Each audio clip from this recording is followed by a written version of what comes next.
Whose motorcycle is this? It's a chopper, baby. Whose chopper is this? Zed's. Who's Zed? Zed's dead, baby. Zed's dead. Quentin Tarantino's landmark film Pulp Fiction was released in the US 20 years ago. It was a new kind of indie film, a time-bending, breezily brutal neo-noir with sharp dialogue and blunt violence.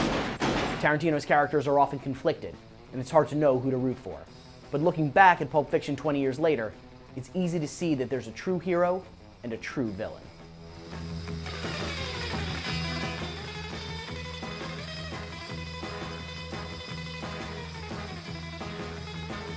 To this day, the protagonists in Tarantino's films are deeply concerned with vengeance.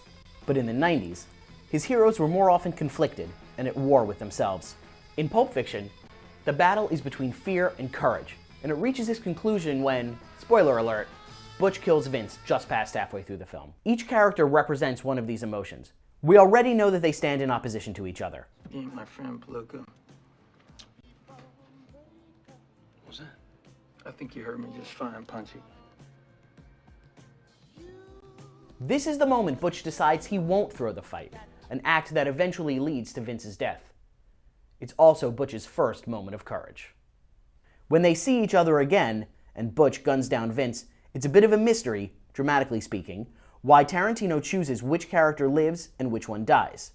But, looking through the prism of courage, it's easy to see why Vince doesn't just deserve to die, but is Pulp Fiction's villain. The key line, Tarantino's thesis for the whole film, doesn't come until the end. As the film's sage, it's quite naturally delivered by Jules. When you yell at me, it makes me nervous. And when I get nervous, I get scared. And when motherfuckers get scared, that's when motherfuckers accidentally get shot. Jules is talking about himself. Tarantino is talking about Vince. The motherfucker who accidentally got shot is Marvin. Vince is scared. Everything that we've seen Vince do in the movie shows this to be true. He talks about a true test of one's character, and he actively fails that test over and over. He seems heroic when he saves Mia from her overdose, but the overriding emotion here is actually one of fear. If she croaks on me, I'm a f***ing grease spot. He never looks past his own self-interest. Butch, by contrast, finds bravery time and again. Once he ends up in the basement with Marcellus, he proves himself and earns the gold watch so important to him that he risked his life to get it. It's a totem, a reminder of his family's heroism, the kind he certainly didn't ever possess before now. When he goes back down to rescue Marcellus, Tarantino bestows upon him the ultimate seal of approval, a samurai sword delivered from on high, literally. We don't get Tarantino's thesis until the end. But with that line, it all crystallizes.